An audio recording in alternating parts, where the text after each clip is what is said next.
Madame, monsieur, bonsoir. C'est l'heure de votre rendez-vous quotidien avec l'actualité sur ATV. Au sommaire ce soir. Un jeune homme abattu pour sa moto. Le drame est survenu hier après-midi en face de l'église de Balata. 3 impacts de balles ont été relevés sur son corps. Une scène choquante, notamment pour le curé de la paroisse, vous le verrez.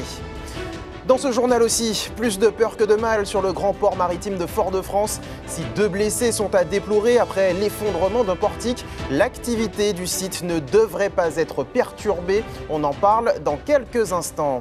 Enfin, demandez le programme. Les journées européennes du patrimoine se déroulent ce week-end. L'occasion de découvrir ou redécouvrir des lieux parfois inaccessibles au grand public. Nous irons notamment à la Sarraz avec de jeunes collégiens et lycéens.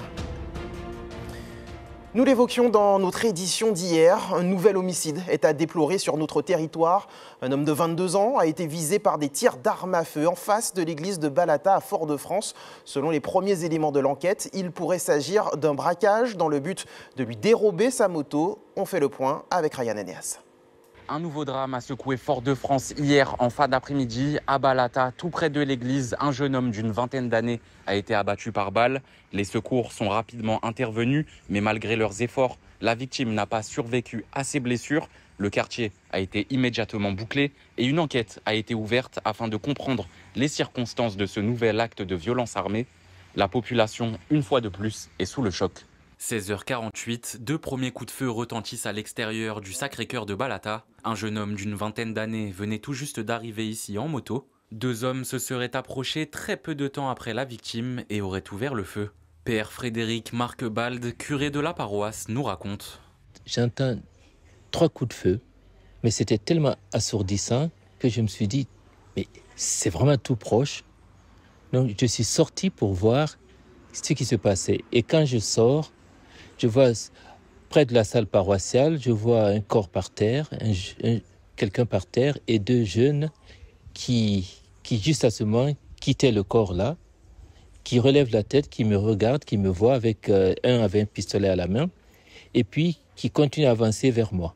L'homme de foi nous explique qu'il est ensuite retourné à l'intérieur de l'église en mettant à l'abri un fidèle qui s'y trouvait aussi. Une fois les 2 hommes partis, Père Frédéric Marquebald retourne près du jeune homme au sol, le trouvant dans son sang. Ils ont tiré d'abord 2 coups de feu pour s'assurer qu'il était bien mort. Et un 3e coup de feu a suivi quelque temps après. Je me suis dit, mais si un paroissien était arrivé à ce moment-là pour se garer ou pour entrer dans l'église, est-ce qu'ils auraient tiré sur lui? C'est tout ça, en pleine journée, puisque les gens venaient pour se confesser, les gens venaient pour prier dans l'église, donc c'est ça, en pleine journée. Et si près de...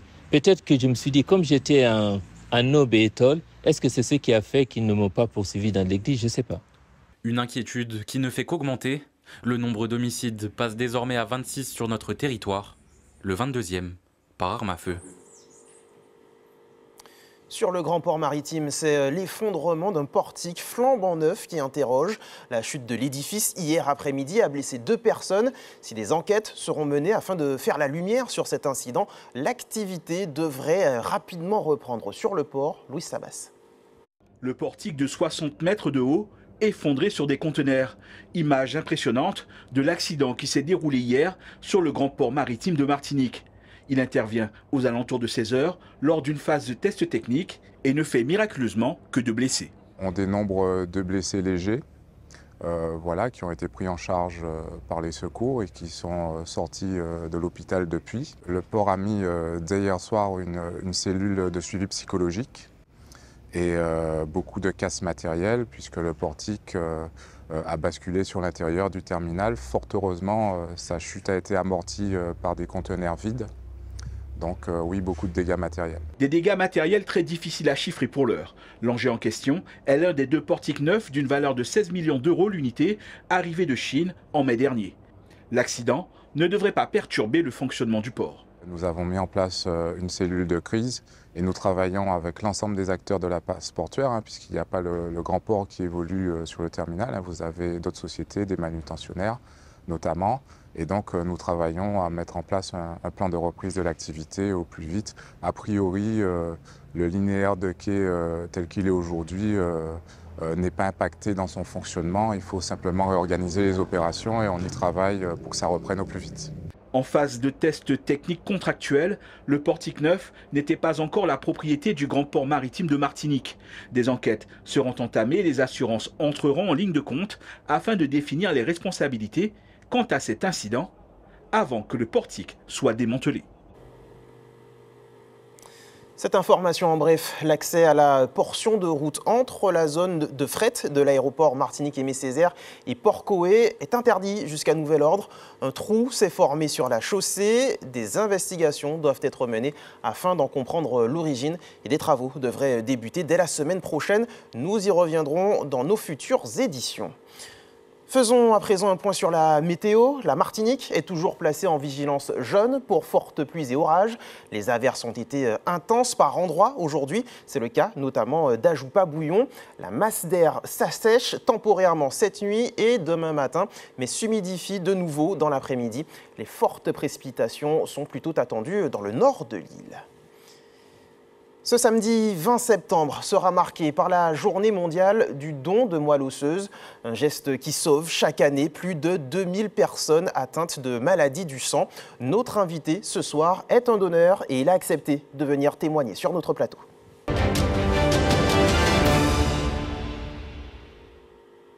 Gaëtan Meunier, bonsoir. Bonsoir. Merci d'avoir accepté notre invitation. Je le disais, vous êtes un donneur de moelle osseuse, c'est comme ça que l'on dit. Vous avez donné en 2021, c'est cela? Exactement. Expliquez-nous un peu ce qui vous a amené à donner, quel a été votre parcours, étiez-vous déjà sensibilisé à cette problématique? Alors en soi, c'est quelque chose qui s'est fait un peu spontanément. C'était après que j'ai dû faire une visite pour un don du sang, qu'on m'a proposé de m'inscrire sur les listes de donneurs de moelle osseuse. Et du coup, sans vraiment réfléchir, j'ai accepté. Et la chose qui était assez exceptionnelle, c'est qu'on m'a appelé presque tout de suite, un mois après. Chose qui est assez rare. Qui est très rare. On était assez choqués, moi et les médecins, pour que je puisse faire un don de moelle osseuse parce qu'on a trouvé une personne compatible. Donc du coup, j'étais à l'établissement français du sang en Martinique qui m'ont demandé de venir pour pouvoir faire des analyses. Ils m'ont expliqué à peu près comment se passerait la procédure, en sachant que moi je suis passé sur un don de cellules souches via transfusion sanguine.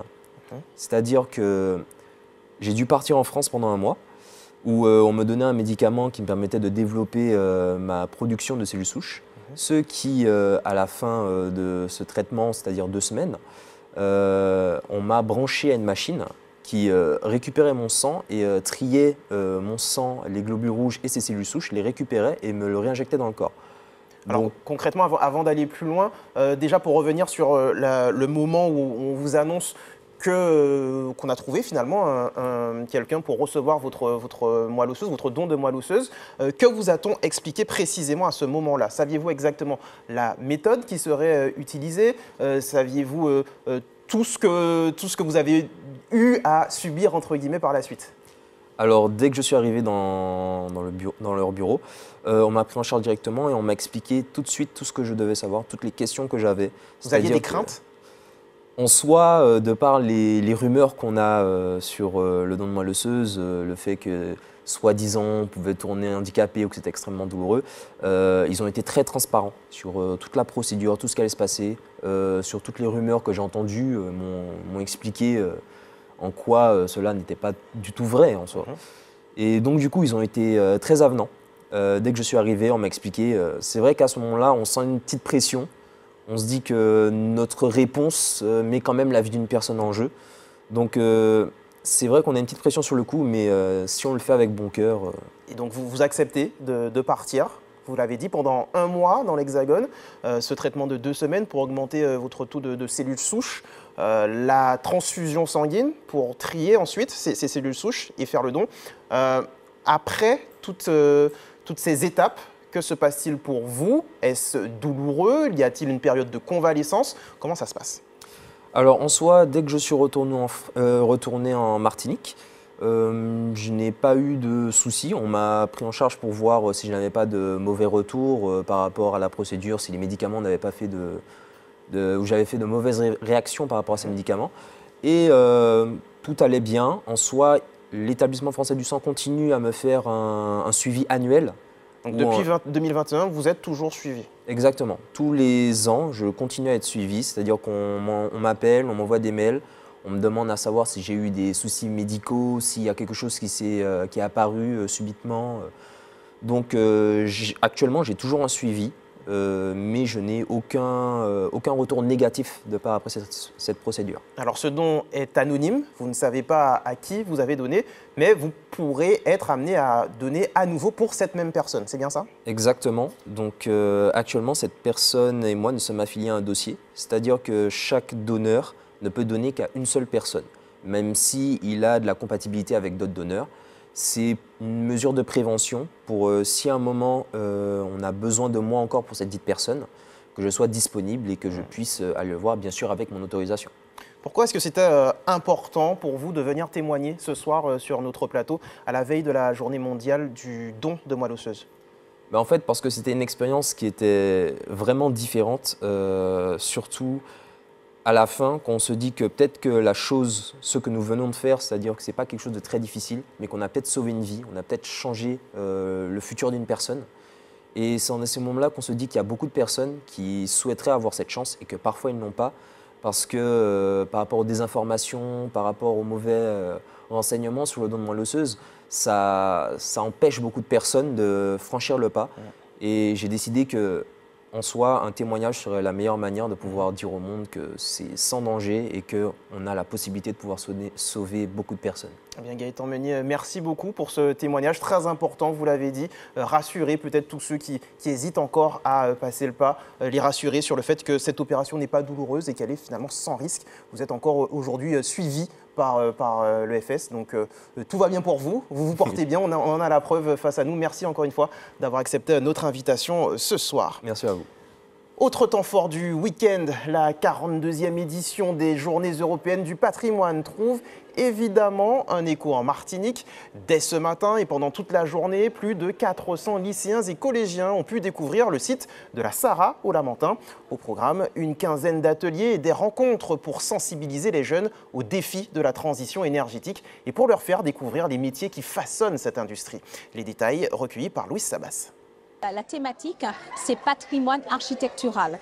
Et aujourd'hui, on montre effectivement l'architecture industrielle, qui sont effectivement nos bâtiments, nos tuyauteries, les savoir-faire aussi. Nous sommes une industrie un peu particulière et donc notre volonté, c'est de montrer notre savoir-faire, montrer les différents métiers que nous avons dans notre entreprise, de la fabrication aux pompiers, à la maintenance, aux services administratifs, vraiment l'ensemble des métiers, le laboratoire d'analyse. Ce sont des métiers que les jeunes ne connaissent pas forcément et donc c'est l'occasion de façon très ludique et pratique, parce que nous avons des stands, nous avons des casques à réalité virtuelle pour leur montrer dans le cœur même de notre raffinerie. Très intéressant, ça nous permet d'apprendre les métiers. En plus, pour ceux qui ne connaissent pas, ça leur permet d'apprendre comment ça fonctionne, quels les horaires et tout. C'était bien. Moi, vu que c'est dans la mécanique, du coup, j'ai bien aimé tout ce qui est mécanique, comment filtrer et tout, comment nettoyer avant, comment savoir s'il y a des dangers ou pas. J'avoue, oui, c'est plutôt exceptionnel. Ouais, c'est pas mal pour eux, surtout si c'est une première fois, c'est vraiment très intéressant. C'est bien de savoir qui est derrière pour tout ce qui est l'essence, etc. C'est vraiment bien de savoir. Pour être complet sur ces journées européennes du patrimoine, nous recevons ce soir le directeur des affaires culturelles de la Martinique.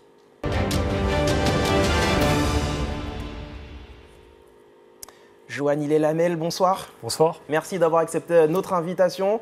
42e édition de ces journées européennes du patrimoine. À quoi faut-il s'attendre en Martinique ?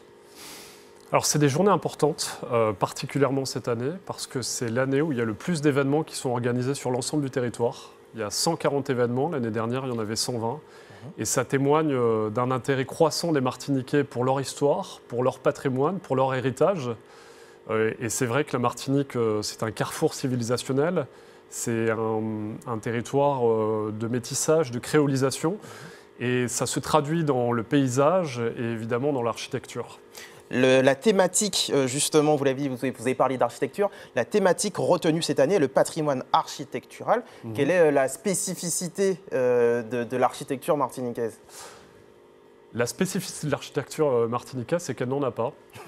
Comme je le dis, c'est vraiment un territoire très métissé. Quand on se promène dans Fort-de-France, on le mesure. On voit que la case créole, elle côtoie le grand bâtiment moderniste, massif. Il y a une très très grande richesse architecturale sur l'ensemble de l'île, mais aussi il y a le paysage naturel et le patrimoine naturel. Il fait partie intégrante du patrimoine. Alors, vous l'avez dit, 140 rendez-vous cette année. On ne va pas tous les énumérer, évidemment, mais y a-t-il peut-être des nouveautés à découvrir ? Alors, il y a des nouveautés. Il y a notamment une balade qui va être organisée par le collectif d'architectes Habité, à qui on doit notamment la rue Colorée, et qui va proposer demain à 15h un rendez-vous rue Garnier-Pagès et une promenade dans Fort-de-France à la découverte de la richesse du patrimoine architectural de cette ville qui est extraordinaire. On s'aperçoit qu'il y a différentes altimétries, qu'il y a des histoires, qu'il y a une histoire sociale qui est traversée par la ville. Il y a aussi la place à la nature, avec la place de la Savane. Donc on va pouvoir découvrir et redécouvrir d'une certaine manière et avoir un nouveau regard sur la ville de Fort-de-France grâce à cette balade. De très belles choses à découvrir lors de cette balade, effectivement. On le mesure année après année, les Martiniquais aiment aller découvrir, redécouvrir des lieux importants, des monuments, mais aussi des sites naturels. Ma question est la suivante. Sortie de ces journées du patrimoine, comment profiter encore notamment de ces bâtiments qui ne vont plus être accessibles, par exemple. Comment continuent finalement ces journées du patrimoine le reste de l'année ? Vous avez raison, c'est une question vraiment intéressante parce que je pense que cet engouement populaire pour le patrimoine et pour l'histoire des Martiniquais, quelque part, ça oblige nous, État, collectivités territoriales, partenaires publics, à sauvegarder le patrimoine pour pouvoir le transmettre aux nouvelles générations dans le meilleur état qu'il soit. Le patrimoine, c'est un héritage qui est lourd à porter, plus ou moins en fonction des territoires. Et c'est aussi notre avenir. Et cet avenir, on se doit de le préserver au maximum. Il y a également des sites privés qui vont ouvrir leurs portes. On a vu tout à l'heure la Sara, notamment, également, qui a ouvert ses portes. Comment convaincre les différents acteurs de faire entrer du public dans des endroits qui peuvent être parfois sensibles, voire très sensibles ? On n'a pas besoin réellement de faire ce travail de conviction. Ils sont demandeurs ? Les gens sont demandeurs, oui, en effet, les partenaires sont demandeurs. Je crois que tout un chacun a envie de faire découvrir son quotidien, son amour, sa passion. Et ce temps fort des Journées européennes du patrimoine, il est extrêmement important. On voit qu'il y a quand même 30 000 personnes tout au long du week-end qui vont aller visiter ce patrimoine parfois insoupçonné, redécouvrir le Fort Saint-Louis, les jardins de Balata et l'ensemble des patrimoines de l'île. Et ça, je crois que c'est très important. Alors avant de vous quitter, je profite de votre présence sur le plateau, puisque vous êtes arrivé sur le territoire il y a quelques mois seulement. Quels sont les prochains grands moments de l'année pour vous à la DAC ? Alors déjà, je suis très heureux de vivre ces Journées européennes du patrimoine et de découvrir le patrimoine des Martiniquais avec les Martiniquais cette année. Et puis je vais être sur le terrain dès demain matin à la Fontaine-Guédon avec monsieur le préfet dans le cadre du Loto du patrimoine, qui est l'une des échéances aussi importantes parce que nos échéances du quotidien, c'est sauvegarder le patrimoine. Et ça, c'est vraiment le travail du quotidien de la direction des affaires culturelles à travers son unité d'architecture et du patrimoine. Puis il y a le travail autour de l'éducation artistique et culturelle, où dans l'ensemble des établissements scolaires, il y a 65 000 jeunes qui sont concernés par le travail d'éducation artistique et culturelle financé par l'État, donc le ministère de la Culture. Et voilà, moi je suis un passionné par le secteur culturel, c'est un engagement depuis 20 ans. Et mon engagement, il est chaque jour de faire en sorte de partager cette passion des arts et de la culture avec les Martiniquais. Bien, Joanny Lelamel, merci beaucoup d'avoir accepté notre invitation. Et je ne doute pas qu'on vous retrouvera effectivement ce week-end sur les différents sites de ces Journées européennes du patrimoine. Merci à vous. Merci à vous.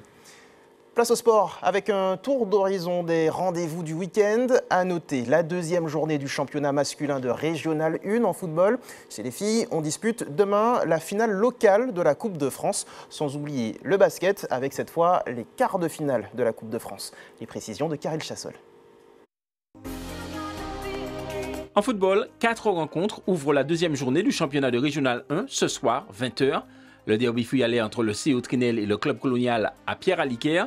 Golden Lion Espoir au Monde des S, émulation AS Monde des S à Shellcher et le club franciscain reçoit le Golden Star.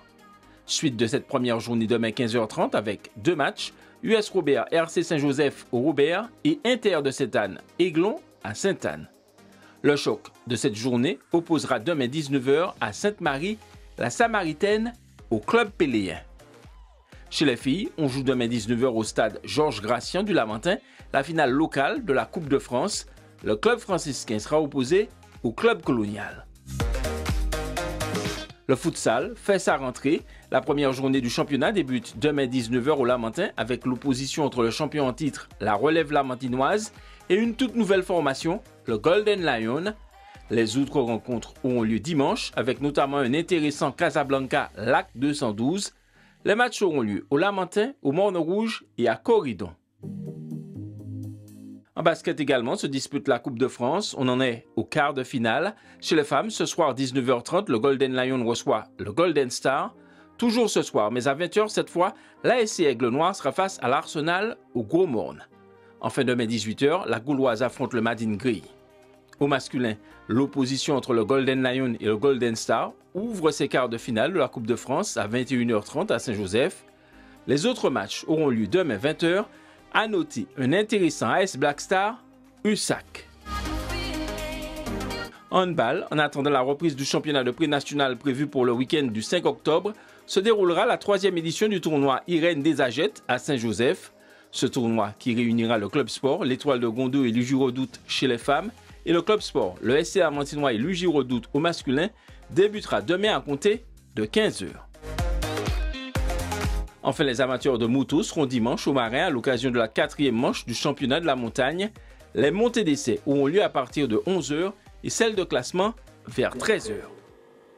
Et avant de se quitter, je vous rappelle la principale information de ce journal. Un jeune homme de 22 ans a perdu la vie hier après-midi à Balata alors qu'il se trouvait en possession de sa moto. Il a été touché par 3 tirs d'armes à feu. Une enquête est ouverte afin de déterminer les circonstances exactes du drame. Ça y est, c'est la fin de cette édition. Merci de nous avoir accompagnés tout au long de la semaine. L'actualité continue sur nos réseaux sociaux et notre chaîne YouTube. Un nouveau rendez-vous à ne pas manquer ce soir à 20h30. L'actualité de la semaine condensée par Ryan Anéas. Quant à moi, je vous retrouve dès lundi. Passez une excellente soirée et un bon week-end sur ATV.